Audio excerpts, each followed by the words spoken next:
আল্লাহ বলতেছেন, ইয়া আইয়ুহান নাবিয়্যুত্তাকিল্লাহ। আল্লাহ পাক রব্বুল আলামিন সর্বপ্রথম তিনি নবীদেরকে কি বললেন? আগে বললেন নবীদেরকে, তারপরে নবীদের কিছু কাজ দিয়ে দিলেন। তো নবীদেরকে কি বললেন? আল্লাহ বলতেছেন, ইয়া আইয়ুহান নাবিয়্যুত্তাকিল্লাহ। ও আমার নবীরা, তোমরা ওই আল্লাহকে ভয় করো। কাকে ভয় করার কথা বললেন? ইয়া আইয়ুহান নাবিয়্যুত্তাকিল্লাহ। আল্লাহ তাআলা যাকে মহব্বত করেন, যাকে সবচেয়ে বেশি ভালোবাসেন, তাকেই নবী হিসেবে নির্বাচিত করেছেন।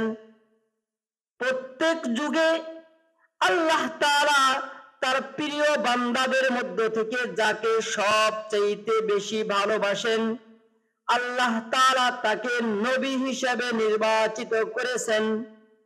এরপর আল্লাহ বললেন, ইয়া আইয়ুহান নাবিয়্যুত্তাকিল্লাহ। ও আমার নবীরা, তোমরা ওই আল্লাহকে ভয় করো। কাকে? আল্লাহকে ভয় করো। এরপরে নবীদেরকে আল্লাহ তাআলা দুনিয়ার ভিতরে কিছু জিম্মাদারি দিয়ে দিলেন, দায়িত্ব দিয়ে দিলেন। প্রত্যেক নবীকে বললেন, তোমরা তোমাদের উম্মতদেরকে তোমরা ওই আল্লাহর প্রতি ভয় দেখাও, যেন তারা আল্লাহকে ভয় করে। নূহ আলাইহিস সালাতু ওয়াস সালাম তিনি একইভাবে আল্লাহ তাআলার এই কথাকে মান্য করার জন্য তিনি তার উম্মতদেরকে দাওয়াত দিয়েছেন। সূরা শুআরার 105 নম্বর আয়াতের ভিতরে নবী নূহ আলাইহিস সালাতু ওয়াস সালাম তিনি তার সম্প্রদায়কে দাওয়াত দিয়েছিলেন। ইয ক্বালা আখুহুম নূহুন আলা তাত্তাকুন। নূহ আলাইহিস সালাতু ওয়াস সালাম তার সম্প্রদায়কে বললেন, আলা তাত্তাকুন, তোমরা কেন সতর্কতা অবলম্বন করো না? তোমরা কেন এই আল্লাহকে ভয় করো না? নূহ আলাইহিস সালাতু ওয়াস সালাম তিনি তার সম্প্রদায়ের লোকদেরকে বললেন, ও আমার ভাইয়েরা, তোমরা ওই আল্লাহকে ভয় করো।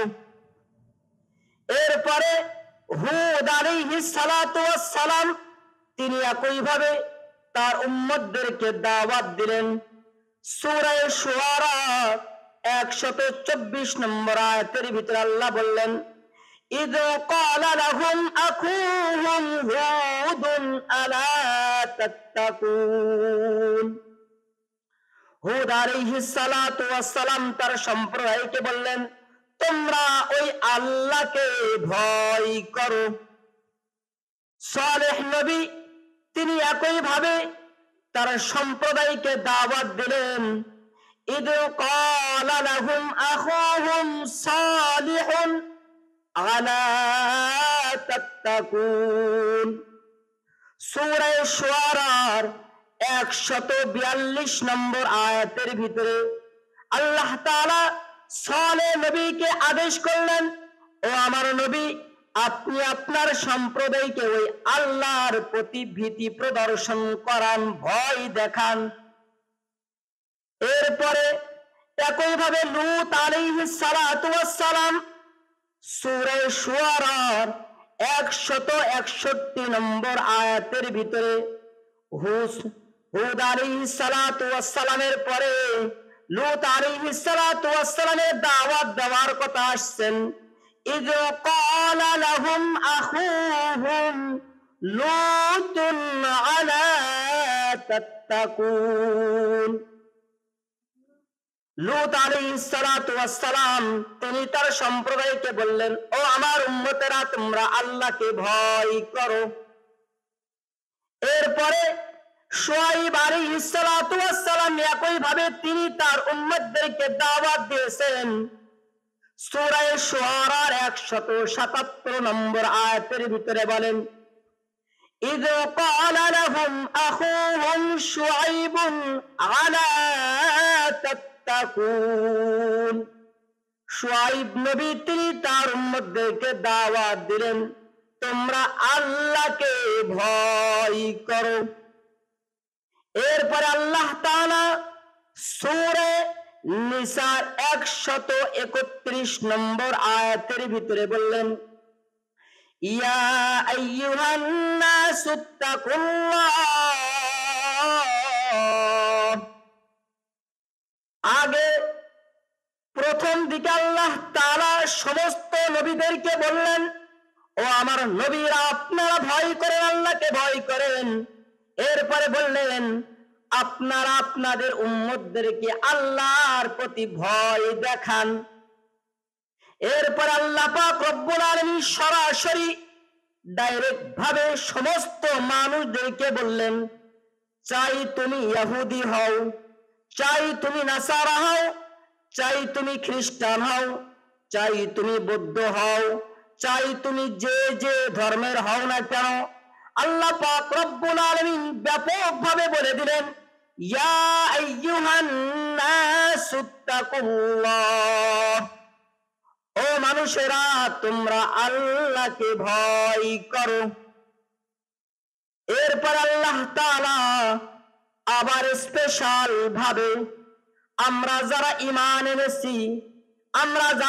ঈমান এনেছি, আল্লাহকে বিশ্বাস করি, আখিরাতকে বিশ্বাস করি, নবী মুহাম্মদুর রাসূলুল্লাহ সাল্লাল্লাহু আলাইহি ওয়াসাল্লামকে শেষ নবী হিসেবে যারা আমরা মানি, আল্লাহ পাক রব্বুল আলামিন এমন ব্যক্তিদেরকে বললেন, ইয়া আইয়ুহাল্লাযীনা আমানুত্তাকুল্লাহ। ও মানুষেরা, ও ঈমানদারেরা, ইয়া আইয়ুহাল্লাযীনা আমানুত্তাকুল্লাহ।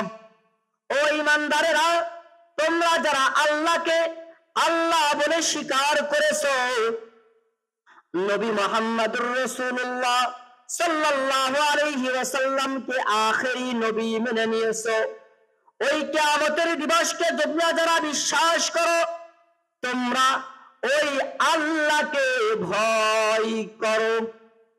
যতগুলো আয়াত তেলাওয়াত করলাম, প্রত্যেকটা আয়াতের ভিতরে আল্লাহ তাআলা নবীদেরকে বললেন তোমরা ভয় করো, আবার নবীদেরকে কাজ দিয়ে দিলেন যে তোমরা তোমাদের উম্মতদেরকে ভয় দেখাও। এরপরে সমস্ত মানুষদেরকে বললেন তোমরা আল্লাহকে ভয় করো। এরপরে আবার স্পেশাল ভাবে আল্লাহ তাআলা ঈমানদারদেরকে বললেন তোমরা আল্লাহকে ভয় করো। এর কারণটা কি? হাদিসের ভিতরে আসছে, বুখারী শরীফের 1510 নম্বর হাদিসের ভিতরে পাওয়া যায়, ক্বালা রাসূলুল্লাহ সাল্লাল্লাহু আলাইহি ওয়াসাল্লাম, লা তাহাসাদু ওয়ালা তাবাগাদু ওয়ালা তানাজাশু ওয়ালা তাদাবারু ওয়ালা বাইউন ওয়ালা বাইউন বাদু আলা বাইই বাদিন। আল্লাহর হাবিব সাল্লাল্লাহু আলাইহি ওয়াসাল্লাম বললেন, যদি কোন ব্যক্তি ওই আল্লাহকে ভয় করতে পারে, তাহলে ওই ব্যক্তি আর কোন ব্যক্তির উপরে জুলুম করবে না। কারণ যে ব্যক্তি আল্লাহকে ভয় করে, যার ভিতরে আল্লাহর ভয়টা ঢুকে গেছে, ওই ব্যক্তি কোনদিন কারোর প্রতি জুলুম করতে পারে না। একজন ভাই আর একজন ভাইকে কোনদিন তার উপরে জুলুম নির্যাতন করতে পারে না। একজন ব্যক্তি আর একজন ব্যক্তির উপরে এমন ভাবে তার গলার উপরে ছুরিকে চালাতে পারে না। কারণ কি? কারণ যখন একজন ব্যক্তির ভিতরে আল্লাহর ভয়টা ঢুকে যাবে, ওই ব্যক্তি কোনদিন আর কোন মুসলমান হোক বা অন্য কোন ধর্মের মানুষের প্রতি অন্যায় ভাবে তার উপরে গলার উপরে কোনদিন ছুরি চালাবে না। কারণ আমার নবী বলেছেন, মান কতালা মুআহিদান লাম ইয়ারা রাইহাতাল জান্নাহ ওয়া ইন্নার রিহা লা ইউজাদু মিন মাসিরাতি 40 আমা। নবী আমার বলেন, তোমাদের মধ্যে যদি কোনো ব্যক্তি আর একজন ব্যক্তির গলার উপরে যদি ছুরি চালায়, সন্ত্রাসী কার্যক্রম যদি কোনো ব্যক্তি চালায়, আর একজন ব্যক্তিকে যদি লোহার ভয় দেখায়, আমার হাবিব বলেন ওই ব্যক্তি জান্নাতে যাওয়া তো দূরের কথা, ওই ব্যক্তি জান্নাত নামক এমন উদ্যান থেকে 40 বছর পর্যন্ত দূরত্ব থাকবে। এই জন্য আল্লাহর হাবিব বললেন একজন ব্যক্তি আর একজন ব্যক্তির উপরে তোমরা কি করবা না, এমন ভাবে সন্ত্রাসী কাজ করবা না। আল্লাহ পাক রব্বুল আলামিন এই বারবার একই আয়াত নাজিল করার কারণ হলো তোমরা যদি আল্লাহকে ভয় করতে পারো, তোমাদের ভিতরে যদি আল্লাহর ভয় ঢুকে যায়, তাহলে তোমরা একজন আরেকজনের প্রতি জুলুম করবা না, অত্যাচার করবা না। তোমাদের ভিতরে যদি আল্লাহর ভয় ঢুকে যায়, আল্লাহ তাআলার নাফরমানি কোনো কাজ তোমার দ্বারা করা কোনোদিন সম্ভব হবে না। তুমি কোনোদিন আল্লাহর ভয় যদি তোমার অন্তরের ভিতরে থেকে থাকে, তাহলে তুমি কোনোদিন নামাজকে কাজা করতে পারো না। আল্লাহর ভয় যদি তোমার ভিতরে ঢুকে যায়, তাহলে মুয়াজ্জিনের আল্লাহু আকবার আল্লাহু আকবার এই ধ্বনি শোনার পরে তুমি আর কোনোদিন বাড়িতে বসে থাকতে পারো না। আল্লাহু আকবার বলার পরে তুমি আর কোনো সময় অন্য কাজের ভিতরে মশগুল হতে পারো না। ও দুনিয়ার মানুষ, এমন ভাবে আল্লাহর ভয় যদি আমরা আমাদের অন্তরের ভিতরে ঢুকে যাই, আমরা কোনোদিন অশ্লীল কাজের ভিতরে আমাদের অন্তরটা যাবে না। আমি আপনি আরেকজনের মাল কি লুটপাট করে নিতে পারবো না। আমার ভিতরে যদি আল্লাহর ভয় থাকে, আমার দ্বারা আপনার দ্বারা শরীয়ত বিরোধী কোনো কাজ করা সম্ভব হবে না। আমি যদি আল্লাহকে ভয় করতে পারি, তাহলে আমার দ্বারা আল্লাহ তাআলার ওই নাফরমানি কোনো কাজ করা সম্ভব হবে না। আমি যদি আল্লাহকে ভয় করতে পারি, আমি কোনোদিন মদ গাঁজা সেবন করব না। আমি যদি আল্লাহকে ভয় করতে পারি, আমার দ্বারা কোনোদিন এমন ভাবে তাস খেলা, এমন ভাবে ক্যারাম বোর্ড খেলা, আরো এমন যত নেশা জাতীয় জিনিস আছে যেই কাজে মানুষকে ক্ষতি করে, এমন ভাবে এই সমস্ত কাজ আমার আপনার দ্বারা কোনোদিন করা সম্ভব হবে না। যখন মুয়াজ্জিন আল্লাহু আকবার বলে যখন আওয়াজ করে আল্লাহু আকবার আল্লাহু আকবার, আমার আপনার হাতে বিড়ি সিগারেট কোনোদিন থাকবে না। আমি যদি ওই আল্লাহর ভয় যদি আমার আপনার ভিতরে ঢুকে যায়, আল্লাহু আকবার এই আওয়াজ যখন আমার আপনার অন্তরের ভিতরে যখন গেড়ে যাবে, আমি আপনি কোনোদিন এই আজান চলাকালীন কোনোদিন ক্যারাম বোর্ডের এই গুটিতে বাড়ি দিতে পারবো না। আমি আপনি যদি আল্লাহর ভয়কে যদি অন্তরের ভিতরে ঢুকাতে পারি, তাহলে নামাজের সময় আমার আপনার আর ওই বলটা কোনোদিন মাঠের ভিতরে চলবে না। আমি আপনি যদি আল্লাহর ভয়টা যদি আমার এই দেহের ভিতরে চলে যায়, তাহলে আমার আপনার দ্বারা আর কোনোদিন এমন ভাবে নামাজ কাজা করা সম্ভব হবে না। এই জন্য আল্লাহ তাআলা নবীদেরকে বললেন তোমরা আমাকে ভয় করো, সমস্ত মানুষদেরকে বললেন তোমরা আমাকে ভয় করো। আবার খাস করে ঈমানদারদেরকে বললেন তোমরা আমাকে ভয় করো। ছোট্ট একটা হাদিসের কথা মনে পড়ে যায়, বুখারী শরীফের 2647 নম্বর হাদিসের ভিতরে আছে, আন আলী রাদিয়াল্লাহু তাআলা আনহু قال, আলী রাদিয়াল্লাহু তাআলা আনহু তিনি বলতেছেন, কি বলতেছেন, মা মিনকুম মিন আহাদিন ইল্লা মাকাদাহু মিনান নার ওয়া মাকাদাহু মিনাল জান্নাহ। আমি আপনি এখানে যেই কয়জন মানুষ মসজিদের ভিতরে বসে আছি, যারা বাড়িতে বসে আছে, দোকানপাটে বসে আছে, কথাটা একটু মনোযোগ সহকারে শুনবেন। আমি আপনি যারা এখানে বসে আছি, যারা ঘরে বসে আছে, যারা দোকানে বসে আছে, ক্যারাম বোর্ডের ভিতরে এখনো যাদের হাতটা ওই গুটির ভিতরে চলতেছে, যাদের হাতখানা এখনো তাসের ভিতরে আছে, যারা বিভিন্ন মদ সেবনের কাজে এখনো পর্যন্ত লিপ্ত আছে, যারা বিড়ি সিগারেটের ভিতরে লিপ্ত আছে, প্রত্যেকের জন্য আল্লাহ তাআলা জান্নাতে একটা জায়গা লিখে রাখছেন এবং জাহান্নামে একটা জায়গা লিখে রাখছেন। কোথায় লিখে রাখছেন?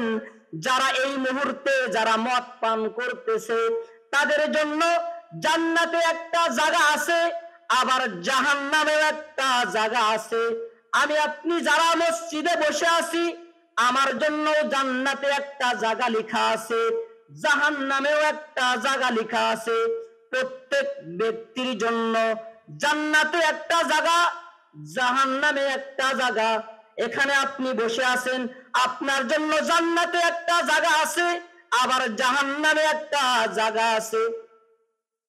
বলতে পারেন হুজুর, তাহলে আমরা যারা মসজিদে আসলাম, এখন বিদ্যুৎ নাই, এই গরমের ভিতরে আমরা এখানে কথা শুনতেছি, আর অনেক মানুষ আছে এই মুহূর্তে যারা তাসের ভিতরে এখন মগ্ন আছে, তাস খেলতেছে, ক্যারাম বোর্ড খেলতেছে, বিভিন্ন জুয়া খেলতেছে, এমন ব্যক্তি আর আমাদের ভিতরে তাহলে ব্যবধান কি? সাহাবায়ে কেরাম আল্লাহ রসুলকে জিজ্ঞাসা করলেন, আফালা নাত্তাকিলু আলা কিতাবিনা। ও আমার সাহাবী, রাসূল করিম সাল্লাল্লাহু আলাইহি ওয়াসাল্লামকে সাহাবায়ে কেরাম জিজ্ঞাসা করলেন, আফালা নাত্তাকিলু আলা কিতাবিনা, তাহলে আমরা যারা ভালো কাজ করতেছি আমাদের জন্য জান্নাতে জায়গা আছে, আবার জাহান্নামে জায়গা আছে। যারা তাস খেলতেছে তাদের জন্য জান্নাতে জায়গা আছে, আবার জাহান্নামে জায়গা আছে। তাহলে আমরা কি করব? আফালা নাত্তাকিলু আলা কিতাবিনা, তাহলে কি আমরা আমাদের ওই তাকদীরে যা লেখা আছে ওইটার উপরে কি আমরা ক্ষান্ত থাকবো? ওয়া নাদউল আমালা, আমরা তাহলে আজ থেকে আমল করা বাদ দিয়ে দিই, কারণ আমাদের জন্য জান্নাতেও জায়গা আছে, জাহান্নামেও জায়গা আছে। আল্লাহর হাবিব বললেন, ইয়ামালু, তোমরা আমল করো, আমল করো, কারণ ফাকুল্লু মুয়াসসারুন লিমা খুলিকা লাহু, কারণ তোমরা জেনে রাখো প্রত্যেক ব্যক্তির জন্য ওই কাজটা সহজ করে দেওয়া হয়েছে। যে যেই কাজের জন্য সহজ, যে যেই কাজটা করে ওই ব্যক্তির জন্য ওই কাজটা আল্লাহ সহজ করে দিয়েছেন। আপনি নামাজ পড়তেছেন, আপনার জন্য নামাজ পড়া আল্লাহ তাআলা সহজ করে দিয়েছেন। যেই ব্যক্তি জুয়া খেলে ওই ব্যক্তির জন্য জুয়া খেলাটা আল্লাহ সহজ করে দিয়েছেন। তাহলে বলবেন হুজুর, সব তো আল্লাহ করতেছেন, তাহলে আবার আমাদের কেন দোষ? সব তো আল্লাহ করতেছেন, তাহলে কেন আমাদের দোষ? আল্লাহর হাবিব সাল্লাল্লাহু আলাইহি ওয়াসাল্লাম বললেন, আল্লাহর হাবিব বলতেছেন, দেখো, ফাআম্মা মান কানা মিনকুম, ফাআম্মা মান কানা মিন আহলি শাকাওয়াতি, তোমাদের মধ্য থেকে কিছু মানুষ আছে যাদের নসিবটা হলো খারাপ, যাদের নসিবটা হলো খারাপ। ফাআম্মা মান কানা মিনকুমুশ শাকাওয়া, যাদের কপালটা পোড়া, ওই ব্যক্তির জন্য জান্নাতেও জায়গা আছে, জাহান্নামেও জায়গা আছে। তবে জেনে রাখো ওই ব্যক্তির জন্য ওই জাহান্নামী কাজ করাটা সহজ হয়ে যায়। আর যেই ব্যক্তির কপালটা ভালো, যেই ব্যক্তি সৌভাগ্যবান, যেই ব্যক্তি জান্নাতবাসী হবে, ওয়া আম্মা মান কানা মিনকুমুস সাআদাতি, আর তোমাদের মধ্যে যে ব্যক্তির কপালটা ভালো ওই ব্যক্তির দ্বারা আল্লাহ তাআলা দুনিয়া থেকেই ভালো কাজ করায় নেন। ওই ব্যক্তির জন্য ভালো কাজ করাটা সহজ হয়ে যায়। আমি আপনি, আমার আপনার জন্য নামাজ পড়াটা সহজ না কঠিন? আমার আপনার জন্য নামাজ পড়াটা সহজ। এই মসজিদের সভাপতি, তার দ্বারা আপনি যদি মেরেও ফেলেন তাহলেও হাতে কিন্তু তাস উঠাতে পারবেন না, কারণ তার জন্য এই কাজটা কঠিন। আল্লাহ তাআলা তার হাবিবের মাধ্যমে জানিয়ে দিলেন, তোমাদের মধ্যে যে ব্যক্তি এমন ভাবে দুনিয়ার ভিতরে কপালটা পোড়া কপাল নিয়ে আসছে, আমি তাকে ভালো কাজ করার শক্তি দিয়েছি। যখন আল্লাহু আকবার বলে আযান দেয় মুয়াজ্জিন, তখন তুমি যদি মুসলমান হয়ে থাকো, তোমার জন্য মসজিদে যাওয়ার ক্ষেত্রে কেউ তোমাকে বাধা দেবে না যে তুমি হলো ঋষির ঘরের মানুষ, তুমি হলো এমন জোলার ঘরের মানুষ, তোমাকে মসজিদে যেতে দেব না। না না, ইসলাম ধর্ম এমন ধর্ম, ইসলাম কাউকে কোনোদিন বাধা দেয় না। তুমি যেই ধর্ম হও না কেন, ইসলাম তোমাকে আশরাফুল মাখলুকাত হিসেবে স্বীকৃতি দিয়েছেন। কাজেই যখন আযান হয়, তুমি কালো হও, ধলা হও, তুমি ছোট হও, লম্বা হও, কোনো ভেদাভেদ নাই। যখন কাতারটা দাঁড়িয়ে যায়, একজনের গায়ে আর একজনের পা যদি লেগে যায়, তাও কেউ কোনো কিছু বলতে পারে না। একজন মন্ত্রীর পাশে যদি আপনি নামাজ পড়তে দাঁড়ান, আর ওই মন্ত্রীর গায়ে যদি আপনার পাও লাগে, মন্ত্রীর বাবার ক্ষমতা নাই এ কথা বলা, তুমি আমাকে নামাজের ভিতরে আমার গায়ে পা দিয়েছো, তোমার 5 বছরের জেল দিব, তোমাকে ফাঁসির কাস্টে ঝুলাবো, এই কথা বলার কোনো মন্ত্রীর কোনো ক্ষমতা নাই। মন্ত্রী কেন, মন্ত্রী 14 পুরুষের ক্ষমতা নাই। এটার নামই হলো ইসলাম। তাহলে বলতেছিলাম, আল্লাহ তাআলা প্রত্যেক মানুষের কপালে 2টা জিনিস লিখছেন, ভালো আর একটা খারাপ। আমি আপনি যদি নামাজ পড়তে আসি, কেউ বাধা দিবে না।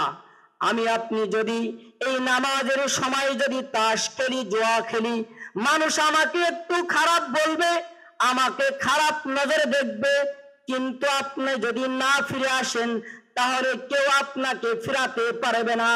মনে রাখবেন, আপনার একটা ঠিকানা ছিল জান্নাত, কিন্তু আপনার ওই আযান দেওয়ার সময়, আযানের সময় জান্নাতি কাজ করা আপনার দ্বারা সম্ভব না। মানে আপনার জন্য জাহান্নামটাই নির্ধারিত আছে, আপনার জন্য জাহান্নামটাই নির্ধারিত। কারণ আল্লাহু আকবার এই ধ্বনি যাওয়ার পরে আপনার দ্বারা ওই নামাজের প্রতি ঝোঁকা যখন সম্ভব হইতেছে না, তখন মনে করবেন আমি হলাম ওই কপাল পোড়াদের অন্তর্ভুক্ত, আমি হলাম ওই কপাল পোড়াদের অন্তর্ভুক্ত। এই জন্য আমাদেরকে 2টা কাজ আল্লাহ ইখতিয়ার দিয়েছেন, তুমি করতেও পারো, নাও পারো। এখন আপনারা যারা আছেন, আপনাদের ইচ্ছা এখান থেকে উঠে চলেও যেতে পারেন, আপনি এখানে বসেও থাকতে পারেন, এই ইচ্ছা আপনাকে, এই শক্তি আল্লাহ দিয়েছে না? তো শক্তি দেওয়ার পরে আপনি যদি ভালো কাজে সময় দেন, কষ্ট করে এখানে গার ঘাম ফেলতেছেন আর কথা শুনতেছেন, এর কারণে আপনি কি সওয়াবের অধিকারী হইতেছেন না? তাহলে এটা বুঝতে হবে যে আমার মনে হয় তাহলে আমি গুনাহগার হতে পারি, নিকৃষ্ট মানুষ হতে পারি, কিন্তু আল্লাহ আমাকে মহব্বত করছে, যার কারণে এখন আমি এই মসজিদে থাকতে আমার ভালো লাগছে, কথা শুনতে আমার ভালো লাগতেছে। এটাই প্রমাণ যে আল্লাহ, আমি যতই গুনাহ করি, আল্লাহ মনে হয় আমাকে ভালোবাসতেছেন, যে তুমি গুনাহ করছো, তা কি হয়েছে, আবার ফিরে আসো, আবার ফিরে আসো। এটা হলেন আমার আল্লাহর আল্লাহগিরি। যাই হোক, বলতেছিলাম যে আল্লাহ তাআলা বললেন, তোমরা আমাকে ভয় করো, তোমরা আমাকে ভয় করো। কারণ যদি ভয় করা যায়, এই সমস্ত কাজ থেকে দূরে থাকা সম্ভব। এখন কথা হলো, যদি আমরা আল্লাহকে ভয় করতে পারি, মুত্তাকি হতে পারি, তাহলে আমাদের লাভটা কি? আমরা যদি আল্লাহকে ভয় করতে পারি, তাহলে আমাদের লাভটা কি? 9টা উপকারের কথা বলবো। কয়টা? 9টা। আল্লাহ পাক রব্বুল আলামিন সূরা বাকারার 194 নম্বর আয়াতের ভিতরে বললেন, আল্লাহ পাক রব্বুল আলামিন বললেন, ইত্তাকুল্লাহ ওয়া আলামু আন্নাল্লাহা মাআল মুত্তাকিন। তোমরা যদি আল্লাহকে ভয় করতে পারো, তোমরা যদি মুত্তাকি হতে পারো, আল্লাহ তাআলা তোমাদের সাথী হয়ে যাবেন। নাম্বার 2, যদি তোমরা আল্লাহকে ভয় করতে পারো, আল্লাহ পাক রব্বুল আলামিন বলতেছেন, বালা মান আওফা বিআহদিহি ওয়াত্তাকাউ, বালা মান আওফা বিআহদিহি ওয়াত্তাকাউ, তোমরা ওই আল্লাহকে ভয় করো, ওই আল্লাহকে তোমরা ভয় করো, তাহলে তোমাদের আর কোনো পেরেশানি থাকবে না।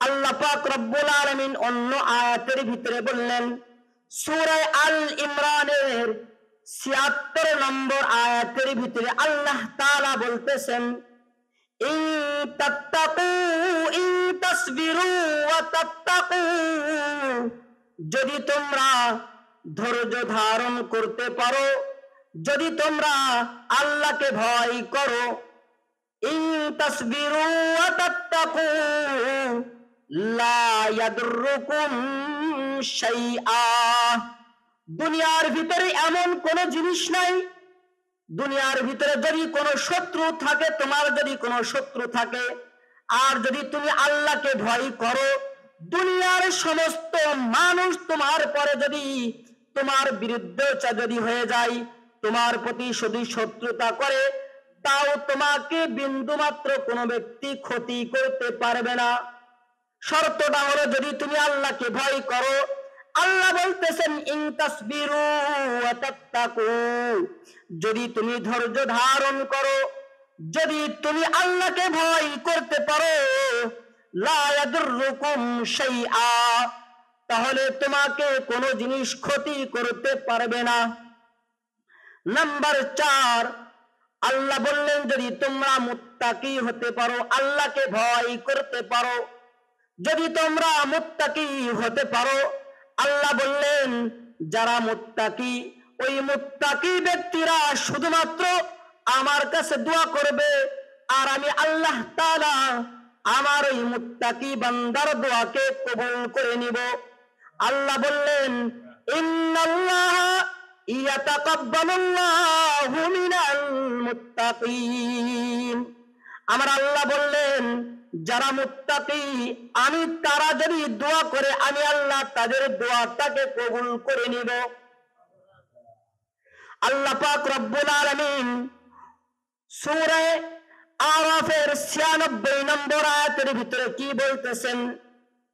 সূরা আরাফের ভিতরে বলতেছেন, লাউ আন্না আহলাল কুরা ওয়ালাউ আন্না আহলাল কুরা আমানু ওয়াত্তাকু, যদি গ্রামবাসীরা, যদি মহল্লাবাসীরা, ওয়ালাউ আন্না আমানু আহলাল কুরা, যদি গ্রামের মানুষেরা যদি আল্লাহকে বিশ্বাস করত, আল্লাহকে ভয় করত, আমার আল্লাহ বলতেছেন, লাফাতাহনা আলাইহিম বারাকাতিন মিনাস সামাই ওয়াল আরদি, আমার আল্লাহ বললেন তাহলে ওই গ্রামবাসীরা যারা আমি আল্লাহকে ভয় করে, আমি তাদের জন্য লাফাতাহনা আলাইহিম বারাকাতিন মিনাস সামাই ওয়াল আরদ, আমি আল্লাহ তাদের জন্য আসমান এবং জমিনের যত বরকতের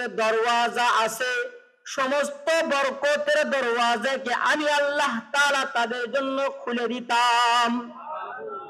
আল্লাহকে যারা ভয় করে, আল্লাহ তাআলা বলতেছেন আমি আল্লাহ তাদের জন্য বরকতের দরওয়াজা খুলে দিব। যদিও আমরা এই চোখে, আমরা আমাদের এই চর্ম চোখে যদি আল্লাহর বরকত দেখতে পাই না, কিন্তু একটা জিনিস মনে রাখবেন, যারা আল্লাহকে ভয় করে, যারা আল্লাহ ওয়ালা হয়ে যায়, এমন ব্যক্তিরা তারা সমস্ত বিপদ আপদ থেকেও নিরাপদ থাকে। ছোট্ট একটা দৃষ্টান্ত দিলে বুঝতে পারবেন, যারা কোটিপতি মানুষ আর যারা সাধারণ গ্রামের মানুষ, যারা দিন আনে দিন খায়, এমন দুই শ্রেণীর মানুষ। এক শ্রেণী হলো যারা অট্টালিকায় থাকে, আর এক শ্রেণীর মানুষ যারা এমন ভাবে এই গ্রামের ভিতরে বসবাস করে। ওই যারা অট্টালিকায় থাকে তারাও মায়ের সন্তান, মায়ের গর্ভের থেকে তারা জন্মগ্রহণ করেছে। আর যারা গ্রাম্য পরিবেশে থাকে, দিন আনে দিন খায়, তারাও মায়ের সন্তান। কিন্তু এর ভিতরে একটু ব্যবধান হলো, যদি আমি আপনি যদি একটু জ্বরে আক্রান্ত হই, আমার আপনার সর্বোচ্চ নাপা বড়ি অথবা তার থেকে একটু নাপা স্টার যদি খাই, আমার আপনার জ্বরটা ছেড়ে যায়। আর যারা অট্টালিকায় থাকে তাদের আইসোলেশনে নেওয়া আগ পর্যন্ত তাদের জ্বরটা যায় না। এটাই প্রমাণ করে আল্লাহ তাআলা গরিবদেরকে মহাব্বত করে, ভালোবাসে। যারা গরিব তাদেরকে আল্লাহ কি করেন? মহাব্বত করে, ভালোবাসেন। আবার বিষয়টা এমন নিয়েন না যারা ধনী তাদেরকে আল্লাহ ভালোবাসেন না, তা না।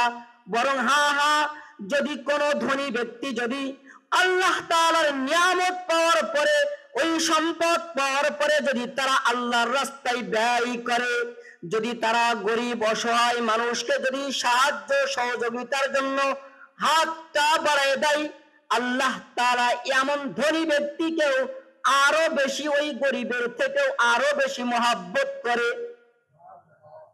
এই জন্য আল্লাহ তাআলার এটা একটা পরীক্ষা। আল্লাহ বললেন, যদি তোমরা আমাকে ভয় করো তাহলে আমি তোমাদের জন্য বরকতের দরওয়াজা খুলে দিব। আমরা যদিও চোখের দ্বারা বরকত দেখতে পাই না, কিন্তু মনে রাখবেন, বিপদ আপদ থেকে বিরত থাকা অথবা বিপদ আপদে পড়ার মাধ্যমেও আল্লাহ তাআলা অনেক সময় আমাদেরকে পরীক্ষা করেন। যে আমি তোমাকে একটা বিপদ দিলাম, দেখলাম যে তুমি আসলে আমাকে মহাব্বত করো না, তুমি তোমার মালকে মহাব্বত করো। অনেক সময় দেখা যায় একটা ছোট সন্তান হওয়ার পরে 1 দিন 2 দিন 6 মাস 1 বছর পরে সন্তানটা মারা যায়, ওই মায়ের বুকটা খালি হয়ে যায়। আর মা অনেক সময় এমন ভাবে কষ্টের কথা বলে ফেলায়, আল্লাহ আর কাউকে দেখতে পারল না, আমার ছেলেকে দেখলো, এটা শিরকি কথা। এই জন্য ওই মা যদি এমন ভাবে ধৈর্য ধারণ করে, আল্লাহ তাআলা আমাকে একটা সন্তান দিয়েছিল, আমাকে আবার এমন ভাবে পরীক্ষা করার জন্য, আমি ধৈর্য ধারণ করতে পারি কিনা এটা দেখার জন্য আবার তুলে নিয়েছেন, তাহলে অবশ্যই ওই মা কাল কিয়ামতের ময়দানে ওই সন্তান ওই মায়ের জন্য জাহান্নাম থেকে আড়াল হয়ে যাবে, আড়াল করে দিবে। ওই মাকে ওই বাবাকে জাহান্নামে যেতে দিবে না। তাহলে এটা কি দুনিয়ার পরীক্ষা না? বলতেছিলাম 5 নম্বর গেল যে যারা মুত্তাকি হতে পারে, আল্লাহ তাআলা তাদের দুনিয়ার বরকতের দরওয়াজাকে খুলে দেন। এরপরে 6 নম্বর হলো আল্লাহ পাক রব্বুল আলামিন সূরা তালাকের ভিতরে 2 নম্বর আয়াতের ভিতরে বলতেছেন, ওয়া মান ইয়াত্তাকিল্লাহ ইয়াজআল লাহু মাখরাজা। তোমাদের ভিতরে কেউ যদি আল্লাহকে ভয় করে, আমার আল্লাহ বললেন, ওই ব্যক্তি আমি যত পেরেশানি আছে সমস্ত পেরেশানিকে আমি আল্লাহ তাআলা দূর করে দিব। যদি আমি আপনি আল্লাহকে ভয় করতে পারি, আল্লাহ ওয়াদা দিলেন, ওয়া মান ইয়াত্তাকিল্লাহ, যে ব্যক্তি আল্লাহকে ভয় করবে, ইয়াজআল লাহু মাখরাজা, আল্লাহ তাআলা তার জন্য একটা পথ করে দিবেন। অর্থাৎ তার জন্য তার যত পেরেশানি আছে সকল পেরেশানি থেকে আল্লাহ তাআলা মুক্তি দিয়ে দিবেন। আল্লাহ তাআলা অপর আয়াতের ভিতরে বললেন, সূরা তালাকের 4 নম্বর আয়াতের ভিতরে বলতেছেন, ওয়া মান ইয়াত্তাকিল্লাহ ইয়াজআল লাহু মিন আমরিহি ইসরা। যে ব্যক্তি মুত্তাকি, যে ব্যক্তি আল্লাহকে ভয় করে, আমার আল্লাহ বলতেছেন, ওয়া মান ইয়াত্তাকিল্লাহ, তোমরা যদি আমাকে ভয় করো, ইয়াজআল লাহু মিন আমরিহি ইসরা, তোমার যত কাজ আছে সমস্ত কাজকে আমি আল্লাহ তাআলা সহজ করে দিব। আল্লাহ তাআলা বললেন, তোমার যত কাজ আছে আমি সমস্ত কাজকে সহজ করে দিব। এরপরে আল্লাহ তাআলা অন্য আয়াতের ভিতরে বলতেছেন, সূরা আনফালের 29 নম্বর আয়াতের ভিতরে কি বললেন, ইয়া আইয়ুহাল্লাযীনা আমানু ইন তাত্তাকুল্লাহ ওয়া তাসবিরু, যদি তোমরা আল্লাহকে ভয় করতে পারো। আল্লাহ বললেন ইয়া আইয়ুহাল্লাযীনা আমানুত্তাকুল্লাহ, ও মানুষেরা যদি তোমরা আল্লাহকে যদি ভয় করতে পারো, আমার আল্লাহ তাআলা তোমাদের জন্য সমস্ত বিষয়ে আল্লাহ তাআলা জিম্মাদারি হয়ে যাবেন। আল্লাহ তাআলা কি বললেন অপর আয়াতে? আল্লাহ বলতেছেন ইন্নালিল মুত্তাকিনা ইনদা রাব্বিহিম, যারা মুত্তাকি, ইন্নাল মুত্তাকিনা, যারা মুত্তাকি, যারা আল্লাহকে ভয় করে, ইন্নালিল মুত্তাকিনা ইনদা রাব্বিহিম জান্নাতিন নাঈম, তাদের জন্য জান্নাতে একটা জান্নাতের নাম হলো জান্নাতুন নাঈম, যেই জান্নাতের ভিতরে সকল প্রকার নিয়ামত দ্বারা যেই জান্নাতটা ভরপুর করে রাখা হয়েছে।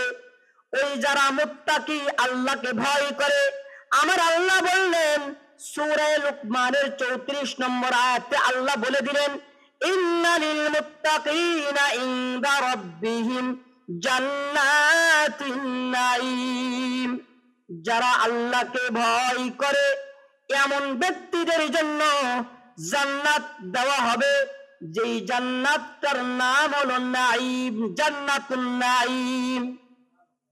জান্নাতের নাম কি? জান্নাতুন নাঈম নামক জান্নাত আল্লাহ তাআলা দিয়ে দিবেন। এই জন্য রাসূল করিম সাল্লাল্লাহু আলাইহি ওয়াসাল্লাম বারবার বলে দিলেন তোমরা আল্লাহকে ভয় করো। কাকে ভয় করো? কারণ যদি জান্নাতুন নাঈম পেতে হয় তাহলে মুত্তাকি হতে হবে, আল্লাহকে ভয় করলে ওয়ালা হয়ে যেতে হবে। আল্লাহর হাবিব মুসনাদে আহমদের 2, 3, 4, 9, 8, 23,498 নম্বর হাদিসের ভিতরে বলেন লা ফাদলা লিল আরাবিয়্যি আলাল আজামিয়্যি, একজন আরবি ব্যক্তি আর একজন অনারবি ব্যক্তি, একজন আরবি ব্যক্তি আর একজন অনারবি ব্যক্তি, এই ব্যক্তির ভিতরে কোনো ব্যবধান নেই। একজন আরবি ব্যক্তি আর একজন গ্রাম্য ব্যক্তি, এই দুই ব্যক্তির ভিতরে কোনো ব্যবধান নেই। ওয়ালা আসওয়াদা আলাল আহমারা, আর একজন কালো ব্যক্তি আর একজন পরিষ্কার ব্যক্তি, এই দুই ব্যক্তির ভিতরে কোনো পার্থক্য নেই। একজন যে ব্যক্তি পরিষ্কার, ওই ব্যক্তিকে কালো ব্যক্তির থেকে প্রাধান্য দেওয়া হবে না। আবার যে ব্যক্তি কালো, ওই ব্যক্তিকে পরিষ্কার ব্যক্তি থেকে প্রাধান্য দেওয়া হবে না। ইল্লা বিত্তাকওয়া, হ্যাঁ, তবে যদি তোমার ভিতরে যদি তাকওয়া থেকে থাকে, আল্লাহর ভয় থেকে থাকে, তুমি যেমন ব্যক্তি হও না কেন, যার ভিতরে আল্লাহর ভয় আছে ওই ব্যক্তি হলো দুনিয়ার ভিতরে সবচেয়ে শ্রেষ্ঠ ব্যক্তি। যার ভিতরে আল্লাহর ভয় নাই, সে যতই অট্টালিকার মানুষ হোক না কেন, অট্টালিকার সম্পদশালী হোক না কেন, ওই ব্যক্তির কোনো দাম নাই। যার ভিতরে আল্লাহর ভয় আছে ওই ব্যক্তি হলো আল্লাহ তাআলার নিকটে শ্রেষ্ঠ ব্যক্তি। আল্লাহ তাআলা বলেন, আল্লাহর হাবিব বলেন ইন্নাল্লাহা লা ইয়ানজুরু ইলা সুওয়ারিকুম ওয়া আমওয়ালিকুম ওয়ালাকিন ইয়ানজুরু ইলা কুলুবিকুম ওয়া আমালিকুম। আল্লাহর হাবিব বললেন কাল কিয়ামতের ময়দানে তোমার শরীরের দিকে দেখা হবে না, তুমি কত ফুট লম্বা ছিলে তোমার চেহারার দিকে দেখা হবে না, তুমি কেমন সুন্দর ছিলে তোমার মালের দিকে তাকানো হবে না, তুমি কত সম্পদের মালিক ছিলে। আমার আল্লাহ বলবেন ওয়ালাকিন ইয়ানজুরু ইলা কুলুবিকুম ওয়া আমালিকুম, আজকে আমি তোমার অন্তরের দিকে তাকাবো। তোমার অন্তর যদি পরিষ্কার থেকে থাকে, তোমার অন্তরের ভিতরে যদি আল্লাহর ভয় থেকে থাকে, আজকে তুমি এই কিয়ামতের ময়দানে সফল কাম হিসেবে তোমাকে স্বীকৃতি দেওয়া হবে। আর যদি তোমার ভিতরে আল্লাহর ভয় না থেকে থাকে, তুমি দুনিয়ার ভিতরে যতই সম্পদশালী হও না কেন, আজ কিয়ামতের ময়দানে তুমি কপাল পোড়াদের কাতারে চলে যাও। এই জন্য আল্লাহ তাআলা আমাদেরকে এত নিয়ামত দেওয়ার পরে আমরা যদি আল্লাহ তাআলাকে ভয় না করতে পারি, আল্লাহ তাআলাকে যদি অনুগত্য না করতে পারি, তাহলে আমাদের কপালটা কিন্তু ওই পোড়াদের অন্তর্ভুক্ত হয়ে যাবে। এই জন্য সকল ক্ষেত্রে আমাদেরকে আল্লাহ তাআলাকে ভয় করতে হবে। অনেক মানুষ বলে যে হুজুর ওয়াজ করতেছেন ভালো কথা, কিন্তু ওয়াজের ভিতরে সমস্ত ক্ষেত্রে আবার কেন ইসলাম টেনে আনেন, হাদিস টেনে আনেন, কোরআন টেনে আনেন। আপনি ওয়াজ করতেছেন করেন, কিন্তু এর ভিতরে আবার এমন ভাবে তাসের কথা, আবার জুয়া খেলার কথা, বিভিন্ন মদের কথা, গাজার কথা বলার কেন দরকার? এটা তো আমি বলতেছি না, আল্লাহ তাআলা নিজেই কালামুল্লাহর ভিতরে বলতেছেন। আল্লাহ তাআলা কুরআনুল কারীমের ভিতরে বলতেছেন, ইন্নামাল খামরু ওয়াল মাইসির ওয়াল আজলাম রিজসুম মিন আমালিশ শাইতান। আল্লাহ নিজেই বলে দিলেন এই মদ পান করা এটা হলো হারাম, জুয়া খেলা এটা হলো হারাম, তাস খেলা এটা হলো জুয়ার ভিতরে এটা হারাম, ক্যারাম বোর্ড এটা জুয়ার ভিতরে এটা হলো হারাম। দুনিয়ার ভিতরে যত জুয়া জাতীয় জিনিস আছে সমস্ত জিনিসটা হলো হারাম। তবে বলতে পারেন হুজুর আমরা যে খেলা করি, খেলা, এই খেলাটা হারাম হবে কিনা? আল্লাহ পাক রব্বুল আলামিন সমস্ত বিষয়কে ক্লিয়ার করে দিলেন। আল্লাহ বললেন, আল্লাহর হাবিব বললেন, আল ইয়াউমা আকমালতু লাকুম দীনাকুম ওয়া আতমামতু আলাইকুম নি'মাতি ওয়া রাদিতু লাকুমুল ইসলাম দীনা। আল্লাহ পাক রব্বুল আলামিন বলতেছেন, আল ইয়াউমা আকমালতু লাকুম দীনাকুম, আজ আমি এই দিনকে পরিপূর্ণ করে দিলাম। আল ইয়াউমা আকমালতু লাকুম দীনাকুম ওয়া আতমামতু আলাইকুম নি'মাতি ওয়া রাদিতু লাকুমুল ইসলাম দীনা। আমি ইসলাম ধর্মকে মনোনীত করলাম, সবচেয়ে শ্রেষ্ঠ ধর্ম হিসেবে স্বীকৃতি দিলাম। তবে এই ইসলামের ভিতরে সমস্ত জিনিসকে আল্লাহ তাআলা স্পষ্ট করে দিলেন। তোমরা যে মাঠে যে খেলা করো, এই খেলাটা বৈধ যদি তিনটা কারণ পাওয়া যায়। কয়টা কারণ? যদি তিনটা কারণ পাওয়া যায় তাহলে এই খেলাটা বৈধ। এক নম্বর হলো শরীর চর্চার জন্য খেলা করা। শর্ত কয়টা? এক নম্বর হলো শরীর চর্চার জন্য খেলা করা, এই খেলাটা বৈধ। এর সাথে আরেকটা জিনিস সংযুক্ত করতে হবে, তিনটা জিনিস হলে বৈধ। দুই নম্বর হলো যদি শরিয়াত বিরোধী কোনো কাজ না হয়, শরিয়াতের মুখালাফাত যদি না আসে। আমি যখন খেলা করব, আমার পাটা যদি টাকনুর, আমার কাপড়টা যদি টাকনুর উপরে উঠে যায় তাহলে ওই খেলাটা বৈধ নাই। আমার কাপড়টা যদি হাঁটুর উপরে উঠে যায় তাহলে ওই খেলাটা বৈধ হবে না। আমার খেলার ভিতরে যদি জুয়া জাতীয় জিনিস হয়, অর্থাৎ দুই পক্ষ থেকে যদি বাজি বাজেট হয়, তোমরা জিতলে এই পরিমাণ সম্পদ দেওয়া হবে, আর যদি আমরা জিতি তাহলে তোমরা আমাদেরকে এই পরিমাণ সম্পদ দিবা, এই পরিমাণ টাকা দিবা, এই জিনিসটা দিবা, এটাকে বলা হয় জুয়া। আর একটা হলো তৃতীয় পক্ষ। উদাহরণস্বরূপ এখানে যখন কোন একটা অনুষ্ঠান হয়, এই অনুষ্ঠানের ভিতরে বাচ্চাদের ভিতরে পরস্পর প্রতিযোগিতা করা হয়, আর বলা হয় তোমাদেরকে পুরস্কার দেওয়া হবে। আর এই পুরস্কারটা কেউ জানে না, কারোর থেকে নেওয়া হয় না, বরং তাদেরকে তৃতীয় এক পক্ষ থেকে মসজিদের সভাপতি অথবা অন্য কোনো মাধ্যম দিয়ে, অন্য কোনো মুসল্লির মাধ্যমে তাদেরকে পুরস্কার করা হয়। এটা তৃতীয় নম্বর পক্ষ থেকে পুরস্কার। এমন তৃতীয় পক্ষ থেকে পুরস্কার যদি হয় তাহলে সেটা বৈধ। আর যদি পরস্পর বাজি হয়, বাজি, এক পক্ষ বলল আমরা তোমাদের এটা, তোমরা জিতলে এটা দিব, আর এক পক্ষ বলল যে আমরা যদি জিতি তাহলে তোমরা আমাদেরকে এটা দিবা, এটাকে বলা হয় বাজি। এমন বাজির ক্ষেত্রে আল্লাহ বললেন না না, এটা হলো জুয়ার অন্তর্ভুক্ত, এই খেলাটা করা জায়েজ নাই। আবার আপনারা কিন্তু আমার ওই প্রথম কথা ধরে রেখেন না, হুজুর শরীর চর্চার জন্য তো খেলা জায়েজ। হ্যাঁ, অবশ্যই শরীর চর্চার জন্য খেলা জায়েজ, তবে শর্ত হলো এমন ভাবে হাঁটুর উপরে কাপড় উঠতে পারবে না। 2 নম্বর হলো তার সাথে সম্পদ ব্যয় হতে পারবে না। দলিল আল্লাহ পাক রব্বুল আলামিন কুরআনুল কারীমের ভিতরে বলেন, লা তুসরিফু ইন্নাল্লাহা লা ইউহিব্বুল মুসরিফিন। আমার আল্লাহ বললেন, লা তুসরিফু, তোমরা অপচয় করো না, তোমরা অপচয় করো না।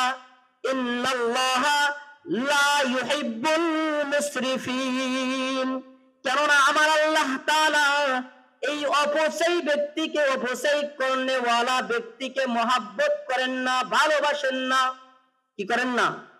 ভালোবাসেন না। তাহলে বলতে পারেন, হুজুর আল্লাহ তাআলা যদি ভালো না বাসে তাহলে সমস্যা কি?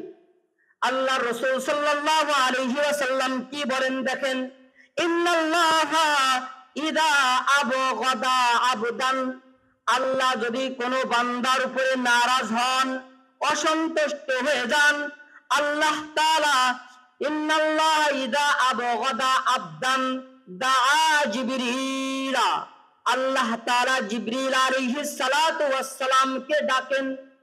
ডাকার পরে বলেন, ইয়া জিবরিল ইন্নী উবগিদু ফুলানান, আমি অমুক গ্রামে, আমি খানখানাপুর গ্রামে এক ব্যক্তিকে অপছন্দ করি, ঘৃণা করি।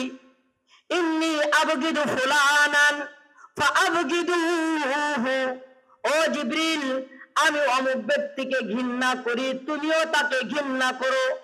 জিবরিল আলাইহিস সালাতু ওয়াস সালাম তাকে ঘৃণা করে। সুম্মা ইনাদি ফি আহলিস সামাই, জিবরিল আলাইহিস সালাতু ওয়াস সালাম নিজে ঘৃণা করে শেষ করে না, বরং আসমানের ফেরেশতার কাছে যায়, ফেরেশতাদেরকে ডাকে। ডাকার পরে বলেন, আল্লাহ তাআলা ইন্নাল্লাহা ইউবগিদু ফুলানান ফাআবগিদুহু, আল্লাহ তাআলা অমুক ব্যক্তিকে অপছন্দ করে, ঘৃণা করে, তোমরাও তাকে ঘৃণা করো। ফায়ুবগিদুহুম, অতবার ওই আসমানের ফেরেশতারা ওই ব্যক্তিকে ঘৃণা করে। আল্লাহ ঘৃণা করলো, জিবরিল ঘৃণা করলো, আসমানের ফেরেশতারা ঘৃণা করলো। এরপরে আল্লাহ তাআলা কি করেন দেখেন, সুম্মা ইউদাউ লাহুল বুগদাউ ফিল আরদি, এরপরে আল্লাহ তাআলা জমিনবাসীদেরকে বলে দেয়, ও জমিনে তোমরা যারা আছো, তোমরাও অমুক ব্যক্তিকে তোমরা ঘৃণা করো। যার কারণে দেখবেন কিছু কিছু মানুষ আছে যারা ক্যারামবোর্ড খেলুক অথবা নিশা জাতীয় কোন দ্রব্য যদি পান করে, আপনার চোখে ওই ব্যক্তি ভালো না খারাপ? কারণটা কি? ওই ব্যক্তির সাথে আপনার কি সম্পদের কোনো দ্বন্দ্ব আছে? আপনি কি ওই ব্যক্তির সাথে মালের সাথে কোনো দ্বন্দ্ব আছে? কেন আপনি তাকে ঘৃণা করেন? একজন ব্যক্তিকে দেখতেছেন নামাজের সময় সে ক্যারামবোর্ড খেলতেছে, নামাজের সময় তাস খেলতেছে, অন্য সময় তাস খেলতেছে, অন্য সময় ক্যারামবোর্ড খেলতেছে, আপনি কেন ঘৃণা করেন? আপনার সাথে তো জমির কোনো সম্পর্ক নাই, আপনার সাথে কোনো মালের সম্পর্ক নাই, তারপরেও আপনি কেন তাকে ঘৃণা করেন? আল্লাহ বললেন, আমি নিজে ঘৃণা করি, জিবরিলকেও ঘৃণা করার কথা বলি, ফেরেশতারাও ঘৃণা করে। এরপরে এক পর্যায়ে দুনিয়ার ভিতরে যারা আছে তারাও তাদেরকে জানাই দিই, তোমরাও অমুক ব্যক্তিকে ঘৃণা করো। আল্লাহর তরফ থেকেই আপনি ঘৃণা করেন, আপনি নিজেই ঘৃণা করেন না। আল্লাহ আপনার ভিতরে এমন একটা যোগ্যতা আপনার ভিতরে ঢুকাই দিয়েছে। কাজেই যদি আপনার ভিতরে কোনো ব্যক্তি মদ পান করার কারণে যদি আপনার ভিতরে অস্থিরতা লাগে, খারাপ লাগে, ভাববেন ওই ব্যক্তি মদ পান করার কারণে আল্লাহও তাকে খারাপ জানতেছে, আমারও খারাপ লাগতেছে, এটা আল্লাহর পক্ষ থেকে আমার জন্য। এই জন্য যেই সমস্ত কাজের ভিতরে সম্পদ নষ্ট হয়, আল্লাহ বললেন কি, লা তুসরিফু ইন্নাল্লাহা লা ইউহিব্বুল মুসরিফিন। আল্লাহ বললেন, আমি এমন ব্যক্তিদেরকে মহাব্বত করি না, ভালোবাসি না। তাহলে যারা জুয়া খেলে তাদেরকে আল্লাহ ভালোবাসেন? এরপরে আল্লাহ তাআলা কি বলতেছেন? আল্লাহ বলতেছেন, ইন্নাল মুবাযযিরিনা কানু ইখওয়ানাশ শায়াতিন।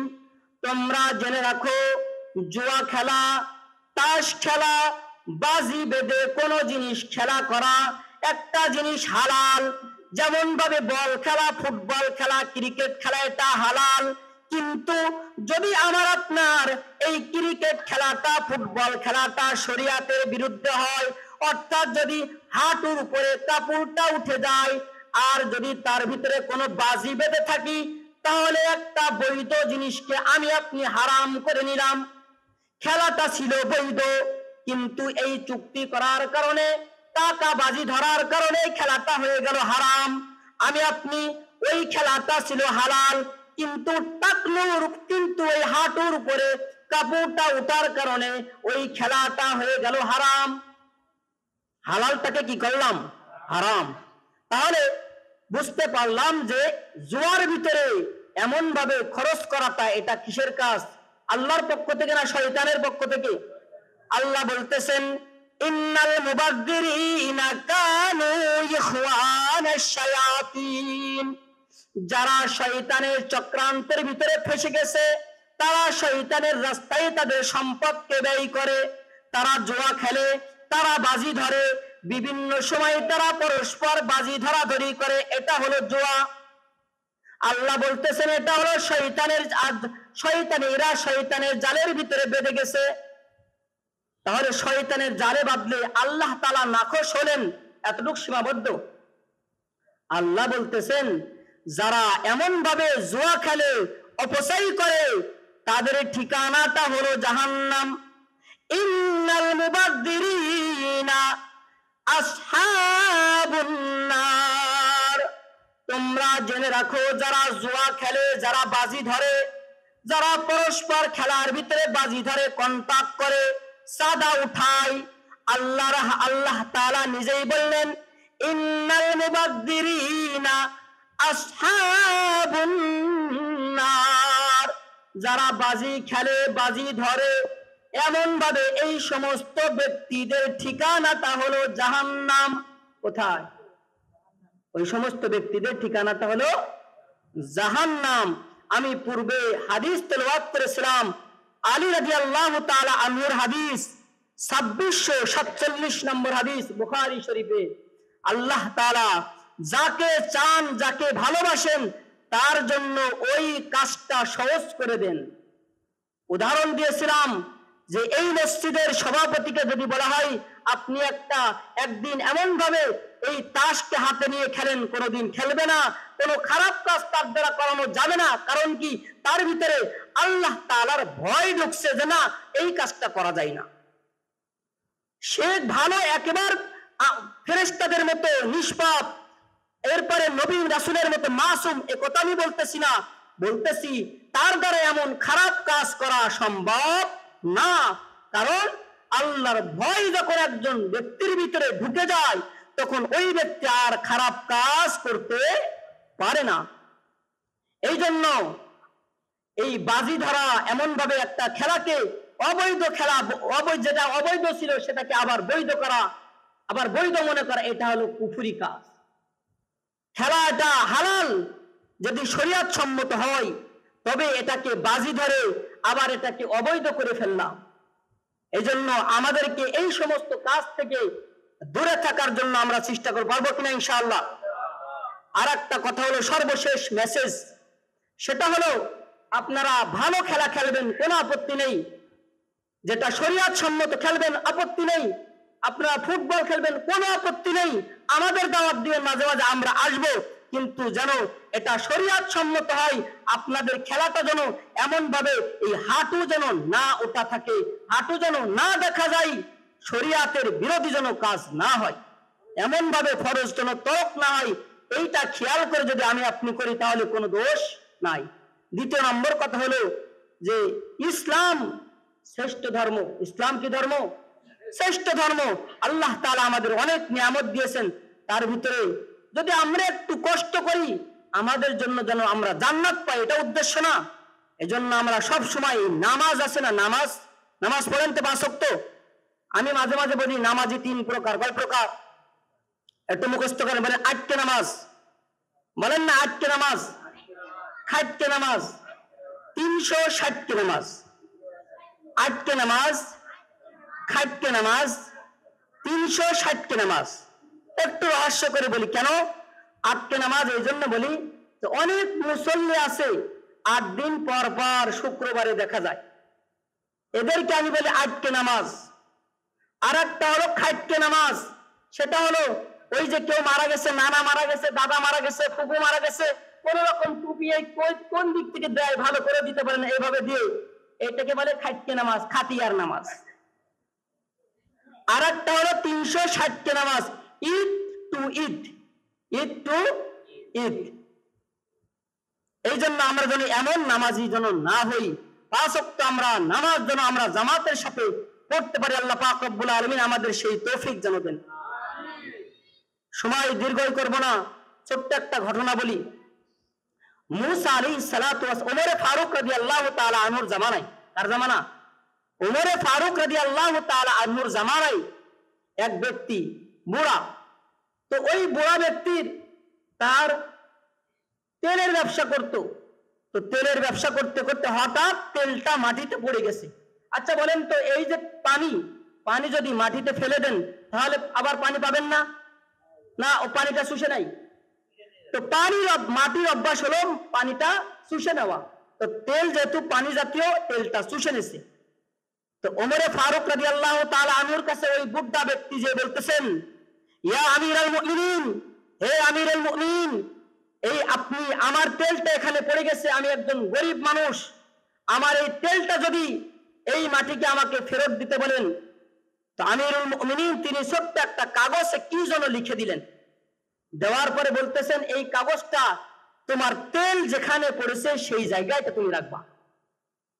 তো উনি ওই কাগজটা ওই জায়গায় রাখলেন। রাখার পরে ওই তেলটা, ওই মাটিটা, ওই তেলটা উপরে ভাসায় দিল। উপরে কি করলো? ভাসায় দিল। এরপরে ওই বৃদ্ধ ব্যক্তি উপর থেকে তেলটা আবার নিয়ে নিল। কাগজটা মানুষ খুলে দেখে যে এর ভিতরে কি লেখা আছে, দেখি আমরাও যদি এমন বিপদে পড়ি আমরাও এই জিনিসটা লিখে দেব।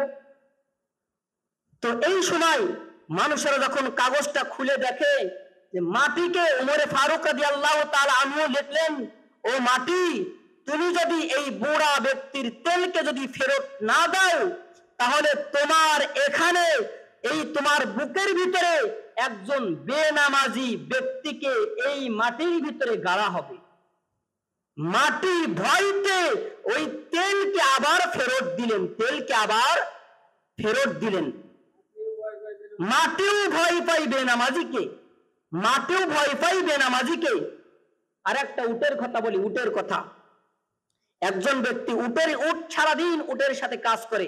অনেক সময় আপনারা যারা রিক্সা চালায় সারাদিন রিক্সা তার সাথে থাকে না, তো উট যখন চালাই, তো উট সারাদিন উটটাকে নিয়ে বেড়াই, উটের সাথে কাজ করে। সন্ধ্যার সময় বাড়িতে যখন উটটা বাঁধে, উটটা বাঁধার পরে ওই উট যখন রাত্র হয় ঈশার সময়, তো সারা রাত ওই উটটা শুধু চিল্লাতে থাকে, শুধু চিল্লাই। ওই ব্যক্তি রাসূল করিম সাল্লাল্লাহু আলাইহি ওয়াসাল্লামের কাছে এসে বলতেছেন, ইয়া রাসূলুল্লাহ, আমি একজন সাধারণ মানুষ, সারাদিন লোকের কাজ করি, কিন্তু এই উটটা আমাকে সারা রাত কষ্ট দেয়, সারা রাত আমাকে কষ্ট দেয়, সারা রাত চিল্লা পাল্লা করে। তখন ওই ব্যক্তিকে রাসূল করিম সাল্লাল্লাহু আলাইহি ওয়াসাল্লাম বললেন, তোমার উটটাকে আমার সাথে আনো, উটটাকে আমার সাথে আনো, আমার কাছে আনো। উটটা নিয়ে যাওয়ার পরে রাসূল করিম সাল্লাল্লাহু আলাইহি ওয়াসাল্লাম উটের সাথে কথা বললেন, আল্লাহ উটের জবান খুলে দিলেন। তো উট, তুমি কেন তোমার মালিককে কষ্ট দাও, সারা রাত কেন তুমি আওয়াজ করো? তখন ওই উট যখন জবান খুলে গেল, উট কি কথা বলতে পারে? পারে না, কিন্তু আল্লাহ জবান খুলে দিলেন রাসূলের সাথে কথা বলার জন্য। এরপরে ওই উটটা বলল, আল্লাহ, ইয়া রাসূলুল্লাহ, এই ব্যক্তি সারাদিন আমার সাথে নিয়ে কাজ করে, আমার কোনো আপত্তি নাই, আমি তার গোলামি করি, কিন্তু আমার মালিক, আমি আমার মালিককে গোলামি করার জন্য সারাদিন আমার মালিকের সাথে আমি কাজ করি, কিন্তু আমার মালিকের যে মালিক আছে, আমার মালিকের যে মালিক আছে, ওই মালিক, আমার মালিক তার মালিককে এমন ভাবে তার দায়িত্ব পালন করে না সে কোনোদিন রাত্রে নামাজ পড়ে না। এই জন্য আমি আল্লাহর কাছে আমার ভয় লাগে, যদি আল্লাহ যদি আমাকে বলে যে তুমি তোমার মালিককে কেন জাগাই দাওনি, ঘুম থেকে জাগাই দাওনি, আমি এই ভয়তে আমি সারা রাত চিল্লা পাল্লা করি যে আমার মালিক নামাজ পড়ে নাই, যার কারণে আমি এমন ভাবে সারা রাত চিল্লা পাল্লা করি।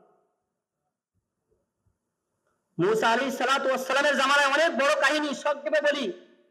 এক জিনাকারী ব্যক্তি আসছে, মহিলা, বলতেছেন আমার জন্য দোয়া করেন, আমি অনেক বড় অপরাধ করছি, আমি জিনা করছি, ব্যভিচার করছি, একটা সন্তান হয়েছে, ওই সন্তানকে আমি হত্যাও করেছি। এক পর্যায়ে মুসা আলাইহিস সালাতু ওয়াস সালাম বললেন, যাও তুমি এখান থেকে ভাগো। তো তাকে ভাগাই দেওয়ার পরেও জিবরিল আলাইহিস সালাতু ওয়াস সালামকে পাঠালেন যে মুসাকে বলো যে ও মুসা, একজন ব্যক্তি জিনা করেছে, ব্যভিচার করেছে, ভালো কাজ না খারাপ কাজ? জিনা করা খারাপ কাজ। এরপর একটা সন্তান হয়েছে, সেটাও খারাপ। এরপরে সন্তান হওয়ার পরে ওই অবৈধ সন্তানকে আবার হত্যাও করেছে। কত জঘন্য অপরাধ! 1 নম্বর ব্যভিচার করছে, এটা অপরাধ। 2 নম্বর সন্তান প্রসব করছে, এটা অপরাধ। 3 নম্বর আবার হত্যাও করছে, এটা আরেক অপরাধ। তো এই কথা শুনে মুসা আলাইহিস সালাতু ওয়াস সালাম যখন ওই লোকটাকে বের করে দিলেন, আল্লাহ তাআলা জিবরিল আলাইহিস সালাতু ওয়াস সালামকে বললেন যে মুসাকে খবর দাও যে মুসা কি জানে না যে এই ব্যক্তির থেকে, এই ব্যভিচার ব্যক্তি যে ব্যভিচার করার পরে সন্তান হয়েছে, সন্তানকে হত্যাও করেছে, এই ব্যক্তির থেকেও একজন ব্যক্তি বেনামাজি তার থেকেও আরো বেশি খারাপ। তার থেকেও একজন বেনামাজি বেশি খারাপ। এই জন্য আপনাদের কাছে আমার আজকের আপনাদের কাছে আমি পায়ে রেখে আমি আপনাদের পায়ে হাত রেখে বলতেছি, যদি সম্ভব হয় তাহলে আমাদের যদি কোনো ওজর না থাকে, আজ থেকেই আমরা প্রতিজ্ঞাবদ্ধ হব, আমরা যেন এই আজ ঈশার থেকে আগামীকাল সকালে ফজর থেকে যেন এই মসজিদটা যেন আবার যেন আমরা ভরে যাই। আমরা সকলে 5 ওয়াক্ত নামাজ জামাতের সাথে পড়ার চেষ্টা করব। তাও যদি না পারি, জামাতে যদি 5 ওয়াক্ত আসতে না পারি, তাহলে আপনি যেখানেই থাকেন না কেন, যদি মাঠে থাকেন, কষ্ট করে আপনার গামছাটা বিছায়ে ওখানে 2 রাকাত 4 রাকাত যেই নামাজ আছে ওই নামাজটা আপনি পড়ে নেবেন। আল্লাহ তাআলা আপনার বড় খুশি হয়ে যাবেন।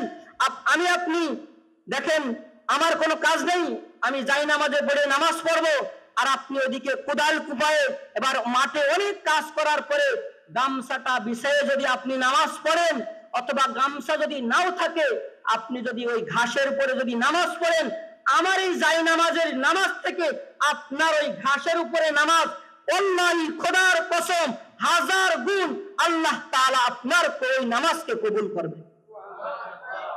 আপনি মনে মনে ভাবতেছেন যে আমার কাপড় নেই, আমার যাই নামাজ নেই, কিভাবে নামাজ পড়বো? না না, আপনি ওখানেই ওই ঘাসের উপরে নামাজ পড়েন, যেখানে আছেন ওই মাটির উপরে নামাজ পড়েন। খোদার কসম আল্লাহ তাআলা আপনার ওই ফসলের বরকত দিবে, ওই আপনার সমস্ত বালা মুসিবত থেকে আল্লাহ তাআলা হেফাজত করবে। পারবো না ইনশাআল্লাহ?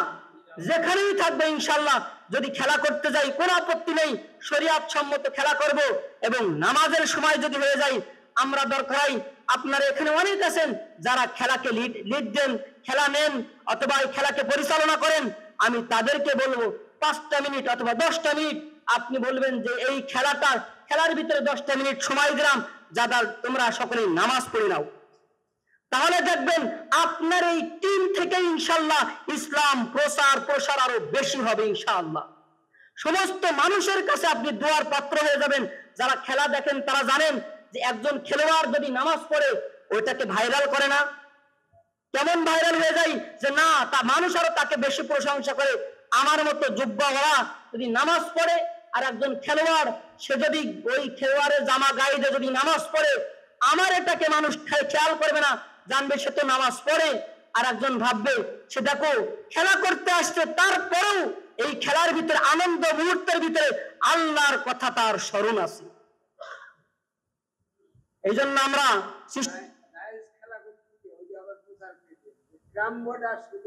হ্যাঁ, উনি ভালো কথা বলছেন যে ক্যারাম বোর্ড কিন্তু আবার বৈধ নেই। কারণ আমি পূর্বে বলেছি যে ক্রিকেট খেলা আর ফুটবল খেলা, এই 2টা কথা কিন্তু আমি উল্লেখ করেছি।